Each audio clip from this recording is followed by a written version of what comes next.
Bonsoir à vous toutes et tous. Je vais finir assez rapidement le chapitre de géographie et là je m'engage à être assez bref, sachant que bon, on s'est dit déjà beaucoup de choses en cours et il reste plus qu'une troisième et petite partie quasiment. Et je pense qu'on en était arrivé à cette diapositive-là. Et donc, il nous restait un dernier point à voir là-dessus, sur cette deuxième partie. C'était notamment voilà, l'influence culturelle et linguistique de la France. Donc, vous avez un texte ici que je vous invite à relire, où on parle encore une fois de soft power, hein,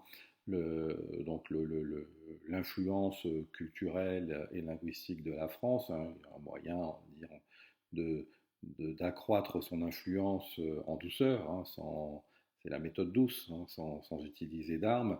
Et donc, vous lirez dans ce texte que bah, voilà, le budget de ce qu'on va appeler la francophonie, hein, donc la culture et la langue française, augmente pour la première fois depuis bien longtemps et qu'en 2019, même si on peut imaginer que les objectifs ont été un peu mis entre parenthèses avec le contexte, c'était vraiment surtout d'essayer de promouvoir la culture française dans le monde, mais aussi la langue française dans le monde, et aussi d'établir des partenariats privilégiés avec, ben, vous verrez, comme on n'a pas forcément les moyens de développer une politique francophone sur toute la planète, on essaye de cibler un petit peu les pays qui peuvent être intéressants, où la présence française sur un plan culturel peut être intéressante, et vous verrez que bah, on a l'air de s'intéresser beaucoup aux pays émergents, ce qui n'est pas surprenant, puisque ce sont les pays qui sont en train de nous passer devant, qui ont dans les classements mondiaux et qui ont les dynamiques les plus fortes et qui sont généralement très peuplés. Donc c'est pas du tout surprenant de voir qu'on va axer une priorité, on va dire, culturelle et linguistique sur des pays comme le Brésil, comme l'Afrique du Sud, comme la Chine, et même si ou l'Inde, hein, et même si la Russie, c'est peut-être un peu plus difficile parce que nos relations avec la Russie ne sont pas forcément toujours très bonnes. Alors, vous avez un autre exemple, hein, il y a deux autres exemples hein, de soft power culturel comme ça, mais qui sont peut-être beaucoup plus performants que nous. On a alors une alliance anglo-saxonne, hein, donc de culture anglaise et de langue anglaise qui rassemble un certain nombre de pays dans le monde derrière la bannière anglaise, je suis sûr que vous connaissez. Je l'entends d'ici d'ailleurs, certains piaffent derrière leur écran pour me dire que c'est effectivement bien joué le Commonwealth. Peut-être vous connaissez un peu moins, mais un autre réseau culturel et linguistique qui a pris une ampleur phénoménale depuis quelques années, c'est la Chine, qui essaye hein, par tous les moyens de, de développer des méthodes pour essayer de se faire connaître au monde entier et peut-être de démystifier un petit peu un pays qui fait un peu peur. Hein. Alors effectivement, elle n'hésite pas à utiliser la méthode forte ou la menace, donc le hard power, dans son ère d'influence asiatique, notamment pour essayer de grignoter de la V2E, si ça vous dit quelque chose. Pour les autres pays, elle essaye d'utiliser une méthode un peu plus douce et ça passe par, peut-être vous le connaissez, ce qu'on appelle les instituts Confucius. Hein, Confucius était un philosophe, si on peut appeler, il n'y a pas véritablement de philosophie en Chine, mais c'est plutôt voilà, des modes de pensée. Donc Confucius en est un des plus grands représentants. Et donc on a fait créer des instituts Confucius où on essaye de. Ce sont des espèces. Alors c'est pas vraiment des écoles, hein, ce sont des centres culturels où vous pouvez voilà, rencontrer des Chinois, petit à petit vous initiez à la langue chinoise, à la culture chinoise. C'est hors temps scolaire généralement, mais voilà, ça essaye d'être assez attractif. Et ça, ces instituts Confucius, ils se développent vraiment partout dans le monde. Pour tout vous dire, on en a même un à Arras, qui s'est implanté en plein cœur de l'université d'Arras, au milieu des bâtiments, en face de la bibliothèque, qui est quand même le point central de l'université d'Artois. Bah, vous avez un petit bâtiment qui s'est implanté et qui est donc l'Institut Confucius. et qui marche plutôt bien parce que les jeunes sont assez attirés par la culture asiatique et notamment ici chinoise. Alors, nous, c'est quand même plus modeste, hein. Alors, encore une fois, c'est comme le verre à moitié vide ou à moitié plein, hein.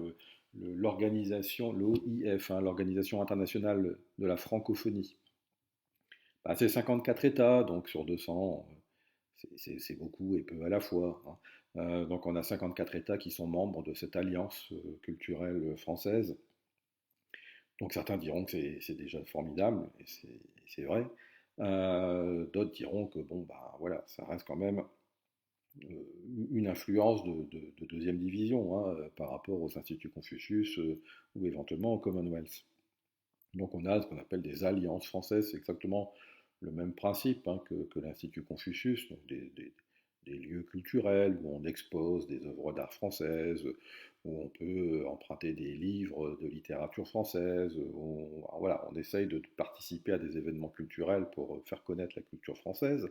Et donc, voilà, ça accompagne, on va dire, un petit peu la diplomatie française, hein, où on essaye de montrer la culture française sous alors, la culture gastronomique, hein, bien évidemment aussi. Donc, voilà, on essaye de faire quelque chose de très friendly, hein, de montrer que bah, voilà, la culture française, c'est super. Mais bon, quand on regarde la carte, quand je parlais de verre à moitié vide ou à moitié plein, voilà, on voit bien que la France, elle est présente sur énormément de pays, hein. Vous voyez bien qu'on est présent sur tous les continents. Pour autant, bon, quand on regarde les couleurs, hein, c'est-à-dire plus on va vers le rouge foncé, plus il y a une présence francophone importante, bon, bah, ça reste quand même relativement clair. Si on regarde le nombre de francophones par pays, c'est quand même les ronds sont pas forcément très grands dans les pays les plus importants. Et puis, quand vous regardez ceux qui sont inscrits dans les alliances françaises, les carrés ne sont pas gigantesques non plus. Donc, voilà, on est présent, mais en même temps, voilà, on n'est pas une puissance culturelle de premier plan par rapport aux pays anglo-saxons. Alors, ce qui nous amène, ça fait un peu le lien hein, avec la troisième et dernière partie, qui sera assez courte, sur donc les limites hein, du rayonnement de la France. Et on va voir qu'au niveau diplomatique, ben, la France a quand même un peu de mal à faire entendre sa voix. Notamment, elle est empêtrée un petit peu avec l'Europe. Elle a joué la carte de l'Europe à juste titre, hein, mais en même temps, voilà, on aime bien dire qu'on fait partie, on est un pilier de l'Europe, hein, et que l'axe Paris-Berlin, c'est quand même le centre de gravité où, vous qui êtes des scientifiques, on pourrait presque dire le barycentre, si je me souviens, mais j'ai encore quelques souvenirs de maths en lycée. Donc on est un peu le barycentre, hein, un petit peu de l'Europe, enfin de l'Union européenne en tout cas, en termes de prise de décision avec Berlin. Pour autant, on est un peu empêtré, et on a du mal à faire entendre notre voix, parce qu'il y a souvent une espèce de cacophonie au sein de l'Europe. Je vous ai donné l'exemple, je crois, vendredi, de, de ces pays de l'Union européenne qui avaient décidé, sans consultation, de mettre fin à l'utilisation d'un vaccin sous prétexte qu'il était potentiellement dangereux. Bon, peut-être qu'une réunion des pays membres pour en discuter avant de prendre une décision commune aurait été probablement bien vue. Là, encore une fois, on montre que ben, l'Union européenne, elle parle d'une voix quand ça l'arrange, mais les intérêts nationaux restent quand même primordiaux. Qu'est-ce que je voulais vous donner comme autre exemple? Je ne sais plus, ça va me revenir. C'est pas grave, mais en tout cas, voilà, on a ici un exemple où la France a du mal à affirmer sa diplomatie.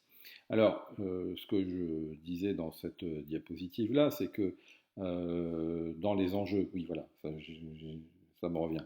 Dans les enjeux diplomatiques, hein, dans la cacophonie européenne, il y a un problème récurrent, c'est quelle position prendre face aux géants diplomatiques que sont les États-Unis. Est-ce qu'on doit voilà, être gravité autour ou est-ce qu'on doit vraiment jouer une position indépendante, un espèce d'électron libre dans ce monde occidental? Alors vous avez, bah là c'est la cacophonie aussi, hein, parce qu'au sein de l'Europe, vous avez des pays qui sont franchement partisans des États-Unis. Alors il y avait bien évidemment l'Angleterre, hein, dont certains estimaient qu'il était le 51e État des États-Unis. Bon, alors maintenant, ils ne sont plus en Europe, donc c'est plus un problème, mais vous avez quand même des pays, notamment les pays d'Europe centrale, qui sont assez partisans d'une relation assez étroite avec les États-Unis. Hein. La Pologne, par exemple, qui est membre de l'Union européenne, on se demande encore pourquoi, mais un dernier exemple, c'est qu'ils ont, il y a quelques années, là, ils ont renouvelé totalement leur flotte aérienne, et donc, ben voilà, ils pouvaient acheter des Airbus ou des Boeing, ben, ils ont acheté des Boeing. Alors que, bon, en théorie, quand on est membre de l'Union européenne, il y a un peu une règle de préférence communautaire, hein, où on estime qu'à prix égal, on doit privilégier les produits européens. Bon, ben, les Polonais, ils ont fait un bras d'honneur à Airbus et ils ont acheté des Boeing. Alors vous pensez bien que ça ne fait pas très sérieux. Et donc, il y a d'autres pays qui souhaitent une diplomatie beaucoup plus indépendante par rapport aux États-Unis. La France en fait partie, elle n'est pas toujours entendue et des fois ça lui retombe dessus, c'est ce qu'on va voir après. L'influence des États-Unis, ben, voilà, elle est assez écrasante dans le monde, donc elle est particulièrement importante dans le sud, hein, dans l'Europe, pardon, je parle du sud. Et même si, hein, je vous marque que les relations entre les États-Unis et la France sont plutôt cordiales, hein, voire même des fois il y a d'excellentes relations.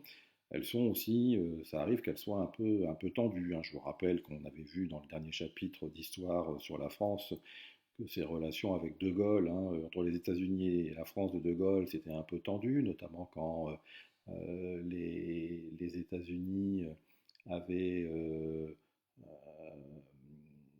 enfin quand la France plutôt avait quitté l'OTAN, quand la France s'est dotée de l'arme nucléaire, hein, elle a quitté l'OTAN, donc l'organisation du traité de l'Atlantique Nord, hein, je vous rappelle cette alliance militaire qui associait les États-Unis avec l'Europe occidentale pendant la période de guerre froide.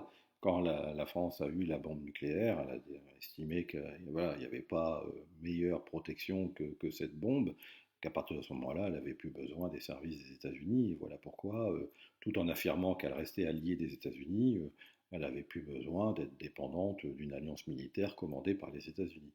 Donc ça a été un petit peu tendu. Il y a eu d'autres tensions, avec notamment la deuxième guerre du Golfe.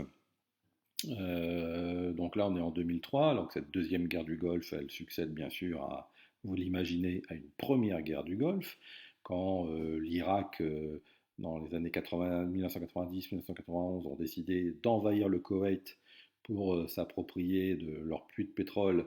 Bon, bah là, on a deux pays qui sont au sein de l'ONU, un qui essaye d'aspirer l'autre, de conquérir, d'annexer totalement un autre, c'est pas acceptable. Donc les États-Unis ont pris la tête d'une coalition dans laquelle la France a participé et a libéré le Koweït en quelques jours. Hein, une belle démonstration de force de l'armée américaine. Donc là, on avait vu une espèce de belle. Alors, je fais un pont avec le prochain chapitre d'histoire, parce qu'on verra la fin de la guerre froide. On peut dire que la guerre du Golfe, c'est le premier événement d'après-guerre froide. Et là, on se trouve, on a l'impression, on est plein d'espoir. Là, on vit.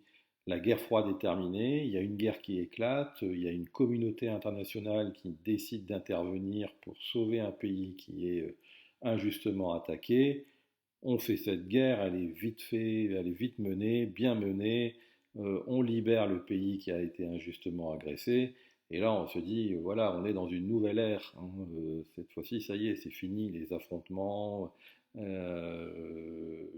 risques de guerre mondiale, tout le monde œuvre dans le même sens. Même la Russie ne s'est pas opposée à cette guerre du Golfe. Bon, on verra qu'on déchantera assez vite. La deuxième guerre du Golfe, c'est un petit peu différent, c'est-à-dire c'est en 2003, hein, elle arrive en 2003, quand euh, à l'issue de beaucoup de tergiversations, mais le point d'origine, c'est bien sûr les attentats du 11 septembre, où le World Trade Center est fauché, hein, par des actes terroristes, hein, donc d'un groupuscule islamiste. Et George Bush, hein, le junior, le président de l'époque, est persuadé que voilà, c'est l'Irak, encore une fois, qui tire les ficelles de cette agression sur le sol américain, et décide donc de se relancer dans une guerre contre l'Irak.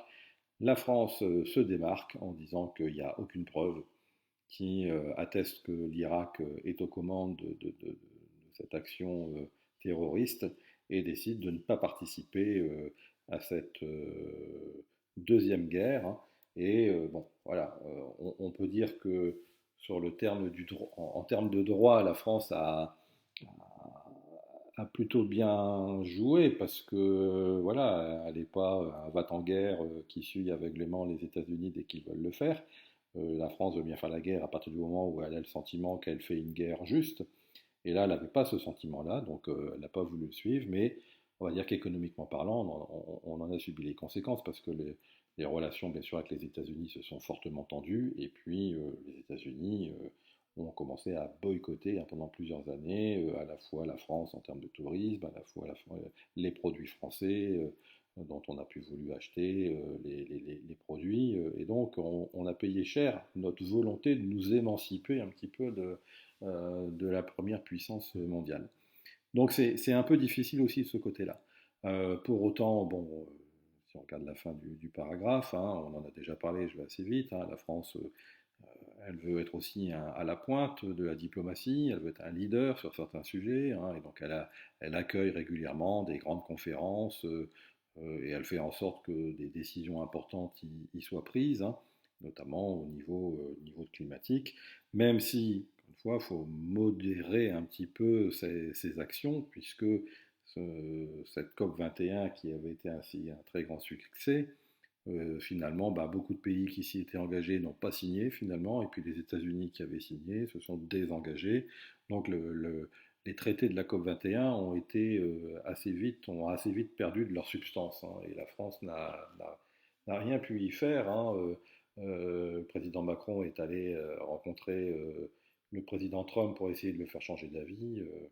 Vous imaginez bien qu'il n'y a pas réussi. Et puis, n'oublions pas, alors là je vais très vite, hein, j'en ai parlé tout à l'heure, hein, la diplomatie française se heurte aussi à la montée des puissances émergentes, hein, d'où sa volonté d'essayer de travailler un peu là-dessus, et d'accélérer l'influence de la France dans ces pays-là, notamment donc la Chine, hein, qui devient très influente, je vous en ai parlé tout à l'heure avec les instituts Confucius, mais aussi la Chine qui commence à rentrer dans l'échiquier international, hein, et qui commence alors qu'elle était très marginalisée, hein, elle avait une position très anticapitaliste, hein. On verra notamment dans le cours d'histoire que finalement elle a décidé d'utiliser le capitalisme assez intelligemment dans son intérêt, et elle est rentrée, hein, de manière assez surprenante dans l'Organisation mondiale du commerce. Et puis là, vous voyez, elle a pris la tête aussi de de la l'organisation de l'aide alimentaire. Donc c'est elle qui voilà, mène des politiques d'aide alimentaire dans les pays en voie de développement, donc la FAO. Et ce qui fait que bah, ça lui permet encore plus d'accentuer son influence en Afrique, hein. À ce niveau, on en avait déjà parlé aussi. La Chine n'a aucun scrupule à travailler avec des pays qui ne sont pas des démocraties, hein. Nous, on joue toujours les vierges effarouchées en disant oh mon Dieu, ce sont des dictatures, nous ne pouvons pas traiter avec eux. Ces pays qui se sont décolonisés, qui ont quitté notre administration, hein, qui n'ont pas voulu continuer à travailler avec nous, à œuvrer avec nous, alors qu'on faisait tellement de choses pour eux. Et voilà, maintenant, ce sont des dictatures, et bien qu'ils se débrouillent, hein. La Chine, elle a aucun scrupule avec ça, hein. Elle est quand même, comme elle n'est pas une démocratie elle-même, elle peut travailler avec les dictatures africaines sans problème. Et donc, euh, on a des espèces de relations économiques un peu basées sur le troc, hein. La Chine envoie du savoir-faire en Afrique, notamment des ingénieurs, hein, où montent des industries, construisent des barrages, et puis inversement, bah, se sert en matières premières, hein, pour se payer, ce que l'Afrique laisse faire, hein. Donc l'Afrique, en devenant la présidente de cette fédération d'aide alimentaire, bah, finalement, voilà, c'est elle qui distribue un peu l'aide alimentaire dans le monde, et ça accroît aussi en quelque sorte son pouvoir. Comme je vous l'avais dit, je vais assez vite, hein, puisque ça on en a parlé en classe, hein, je m'en souviens bien, la culture française et son art de vivre sont assez élitistes, hein. On a parlé de la mode, qui est plutôt chic et cher, son cinéma, qui est plutôt intello, sa littérature aussi, ouais, hein, pareil. La cuisine, on défend quand même une tradition culinaire de haut niveau, mais qui n'est pas donnée à tout le monde, que ce soit en savoir-faire ou que ce soit bien sûr en coût, hein. Et donc, on joue un peu ce mode de vie à la française, hein, qui est assez sélect, hein, qui est assez, qui a un art de vivre, voilà, très très très bon chic, bon genre, hein, et qui se heurte, qui prend le contre-pied en quelque sorte du mode de vie anglo-saxon, hein, je vous en avais parlé, qui lui au contraire cherche à plaire au maximum et n'a aucun problème à faire des films où ça respire pas la philosophie, hein. C'est très binaire, hein. C'est les méchants qui tapent sur des bons, et c'est les bons qui triomphent généralement. Mais voilà, c'est blindé d'effets spéciaux et ça plaît au monde entier. Alors que la France, bon, c'est des films plutôt basés sur la réflexion, et que si on n'est pas français, si on n'a pas un minimum de connaissance de la langue et de ses subtilités, c'est assez difficile à appréhender pour des populations étrangères. Je ne sais plus si je vous l'avais dit, ça par contre, mais vous le savez très bien, les quelques films français qui ont du succès à l'étranger, bah, quand ils arrivent aux États-Unis, ils sont refaits par les Américains. Si on prend par exemple de mémoire, je ne suis pas un spécialiste du cinéma français, mais c'était quoi là, euh, ça s'appelait comment ce film avec euh, ces mecs du Moyen Âge qui reviennent dans Les Visiteurs et Les Visiteurs. Bon, bah, quand les Visiteurs qui ont eu un super succès ben, ont été refaits aux États-Unis, et ça a eu plus de succès aux États-Unis que la version française. De la même manière que Bienvenue chez les Ch'tis, les Américains en ont fait aussi une version américaine. Donc voilà, on a du mal à pénétrer le marché étranger dans ce domaine-là, et je ne vous parle pas de la musique, dont je vous ai déjà parlé. Et Francis Cabrel, malheureusement, pour lui tout au moins, a peu de chance, hein, surtout au niveau de sa carrière maintenant, de décrocher un titre qui finira premier au hit parade américain. Voilà, voilà. D'ailleurs, je crois qu'aujourd'hui, au moment où je vous parle, il y a la cérémonie l'équivalent des Oscars, mais pour la musique aux États-Unis. Et je pense qu'il n'y a aucun artiste français. Donc, c'est les victoires de la musique en quelque sorte, mais au niveau mondial. Et je ne crois pas qu'il y ait un seul artiste français qui soit représenté. Voilà, voilà. Autre élément qui permet de dire que voilà, la culture française, elle est quand même un peu en repli. Le français qui était la langue officielle des Jeux Olympiques, hein, puisque c'était le baron Pierre de Coubertin qui avait remis en place les Jeux Olympiques de l'ère moderne, hein. Et donc pour lui rendre hommage, on avait la langue officielle des Jeux Olympiques était le français. Voilà pourquoi c'était toujours plaisant de regarder les Jeux Olympiques, parce que tous les speakers, tout ce qui était explication était toujours fait en français. Alors il y avait aussi d'autres langues, mais il y avait toujours le français. Et depuis les Jeux de Rio en 2016, ben les Jeux olympiques n'ont plus l'obligation de présenter les sportifs, de présenter les compétitions en français. ce qui montre bien la perte de vitesse de notre langue au niveau international. Et puis bien sûr, bah, l'économie hein, qui est fragilisée, et ça on en a aussi déjà parlé. Hein. Vous voyez ici les classements de puissance mondiale et leurs projections dans le futur. Donc ici en 1992, ici en 2017, donc quasiment là de nos jours, et puis les prévisions en 2050. Bon, vous voyez que la France si on fallait faire des courbes, hein, on voit qu'on a une courbe descendante, et on pourrait presque dire une courbe descendante qui accélère. Hein. Et vous voyez que les prévisions 2050 sont quand même pas exceptionnelles. On voit bien voilà, vous voyez, la domination de l'Asie, hein, sachant que, a priori, la Chine ne devrait pas dominer très très longtemps et que l'Inde pourrait lui passer devant assez rapidement. Si vous rajoutez à ça l'Indonésie, on a, voilà, hein, sur les 5 premiers, on a 3 pays asiatiques, et puis si on prend les 5 premiers, voire même les 6 premiers, on a les BRICS. Hein. Il manque juste l'Afrique du Sud. Donc on voit bien l'émergence de nos pays émergents, c'est le cas de le dire. Et puis on voit les puissances traditionnelles, puisque finalement on n'est pas le seul pays dans la panade. Hein. Vous voyez le Japon, hein, qui a été quand même deuxième puissance mondiale dans les années 80-90, hein, se voit réduit au huitième rang. L'Allemagne, qui à un moment donné a été deuxième puissance mondiale aussi, euh, est passée neuvième. L'Angleterre dixième.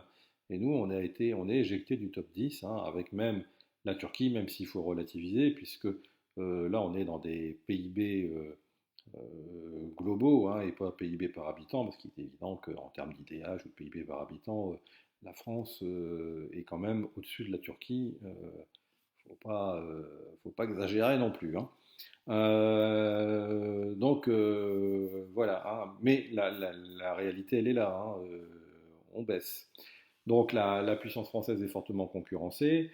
En 2017, l'Inde, pays émergent, s'est imposé au sixième rang des puissances économiques mondiales, aux dépens de la France. Et puis donc les projections montrent que la France ne devrait être plus qu'au douzième rang mondial, même si, hein, si on remet au PIB par habitant, et là ça forcément, plus les pays sont peuplés, plus on divise, et donc plus c'est dur pour eux. C'est comme ça qu'on aimerait bien qu'on compte en France. Hein, ça permettra à la France de revenir à flot et de revenir dans les 4-5 premiers. Le déficit de la balance commerciale a été multiplié par 10, hein, c'est-à-dire quand on fait le lien entre ce qu'on exporte et ce qu'on importe, ben on importe de plus en plus et on exporte de moins en moins, ce qui est comme montre aussi, qui est symbolique aussi de la perte de puissance économique, c'est-à-dire que ce qu'on produit intéresse de moins en moins les autres, mais on a plus en plus de difficultés à produire ce dont on a besoin, ce qui fait qu'on va l'acheter ailleurs, et donc du coup, bah, ça fait qu'on s'endette, parce que on dépense plus d'argent à acheter des produits à l'étranger que voilà, qu'on en gagne à en vendre à l'étranger. Alors les raisons sont multiples. Hein, bah, on produit beaucoup, on achète beaucoup de biens de consommation qui nécessitent beaucoup d'énergie, notamment de pétrole, et ce pétrole, bah, il coûte cher, donc les produits coûtent de plus en plus cher. Donc on a ceux qu'on produit, on a du mal à les vendre, ceux qu'on achète, ils sont de plus en plus chers. Donc ça, c'est une raison. Comme la deuxième, je vous l'ai expliqué, je vous l'ai dit il y a quelques instants aussi, on achète de plus en plus de biens manufacturés qui sont pas forcément, qui sont de moins en moins fabriqués chez nous. Hein. Donc on les importe. Et puis il faut bien reconnaître que les industries françaises sont peut-être un petit peu moins compétitives que d'autres industries dans d'autres pays, hein, au point qu'on constate une certaine forme de désindustrialisation qui se traduit par des fermetures d'usines ou des délocalisations d'usines à l'étranger, là où la main-d'œuvre est moins chère. Alors là, il y a un petit pataquès dans ce document, je vous le dis tout de suite, il faut simplement que vous regardiez ici, hein, et pas là, parce que là, il y a une inversion en fait. Ici, c'est bon, mais à partir d'ici, je crois que ça s'inverse, c'est-à-dire qu'en fait, les exportations, c'est l'inverse. Et ici, c'est l'inverse. Et là, c'est l'inverse aussi, parce que pour avoir des chiffres négatifs, il faut voilà, que les importations soient plus importantes que les exportations. Donc je ne comprends pas, parce que vous voyez, le résultat, il est de moins 21 484 millions de dollars. Donc ça veut dire que les exportations étaient de 848 et que les importations étaient de 870. Donc là, il y a eu un petit bug dans ce document. Je l'ai vu qu'après, je m'en excuse, j'aurais dû regarder plus attentif avant. Mais je m'étais un peu focalisé là-dessus. Mais vous voyez, même s'il y a eu une amélioration à la fin de la décennie 2010, avec, vous voyez, une balance commerciale, un déficit de la balance commerciale qui avait été divisé par deux, vous voyez qu'on est bien ici, hein, quand même, à une multiplication par 10 à peu près du déficit commercial. Ce qui fait qu'on est ça montre notre dépendance par rapport au marché mondial. Et puis quelques symboles pour terminer, hein, qui montrent que voilà, la France baisse, hein, au niveau du trafic aérien. Bon, bah, Roissy est un aéroport important, mais en dehors de Roissy, les autres aéroports au niveau mondial sont très marginaux. Les ports français n'ont pas de dimension mondiale, hein. Le Havre et Marseille, les deux premiers ports français, ont un rôle essentiellement européen. Dans les nouvelles technologies de l'information et de la communication, la France a pris du retard, même si ça a l'air de s'améliorer. Mais donc dans ce qui est domaine de haute technologie, hein, de l'information et de la communication, on est un peu à la ramasse. Dans les villes, dans les métropoles, bah, à part Paris, on n'a pas véritablement de ville à dimension mondiale autre que la capitale. Les autres métropoles sont plutôt à dimension européenne. Et puis, sur notre territoire, on a quand même des régions qui sont quand même bien en difficulté. Les régions rurales ou les anciennes régions industrielles qui sont confrontées au vieillissement, au chômage, etc. Ce qui fait que on n'est pas, on a un pays, on a un territoire qui n'est pas du tout homogène. On a un territoire en plus qui cristallise beaucoup de tensions, et notamment, il est évident qu'en termes d'image, les mouvements des Gilets jaunes qui ont eu lieu il y a 2 ans ont aussi un peu refroidi les envies d'investir en France ou de venir passer des vacances en France. Alors, ben voilà, hein, ce qu'on pouvait dire là-dessus. Je vous laisse pour cette semaine la possibilité éventuellement de faire des petits dessins, hein, si vous avez envie de dessiner un petit peu. Vous avez 2 exercices aussi, hein, qu'il est possible de faire en fonction de vos envies. 2 exercices type bac pour le fun, hein, puisque votre bac c'est réglé dans ce domaine-là, mais si vous avez envie de vous détendre un petit peu, soit vous refaites une recette de cuisine que je vous ai proposée pendant le voyage, pour ceux qui ont suivi le voyage, ou sinon, bah, écoutez, vous me faites un petit dessin. Vous avez ici, l'objectif est le même 2 fois, hein, vous avez un texte qui vous donne pas mal d'éléments sur la puissance et le rayonnement français, et puis, donc c'est sur la région parisienne, hein. Et bah, à vous de le transformer en carte. Alors là, je ne vous donne pas d'éléments, hein, donc c'est plus fun, hein, parce que là, il va falloir se creuser un peu la tête, mais voilà, je vous laisse à votre imagination, même s'il n'y a pas vraiment question d'imagination, c'est surtout une question de logique, mais à vous d'essayer de réaliser une carte qui synthétiserait ce texte. Et puis vous avez exactement la même chose, mais au niveau international, un texte, un fond de carte, à vous de jouer. Donc à vos crayons de couleur, et puis sinon je vous ai mis une petite invitation, si vous voulez. Ça doit être jeudi après-midi sur une de nos heures de cours. Ben, écoutez, on pourra peut-être pas forcément 1 heure, hein, mais au moins faire un petit point d'une demi-heure où on reprendra un peu des points que vous voudriez qu'on éclaircisse un petit peu, si j'ai pas été clair, et puis que je vous parle aussi un petit peu du prochain chapitre d'histoire qu'on commencera quand vous reviendrez.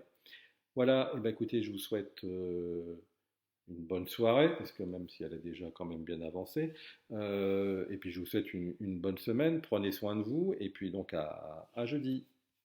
Bye bye.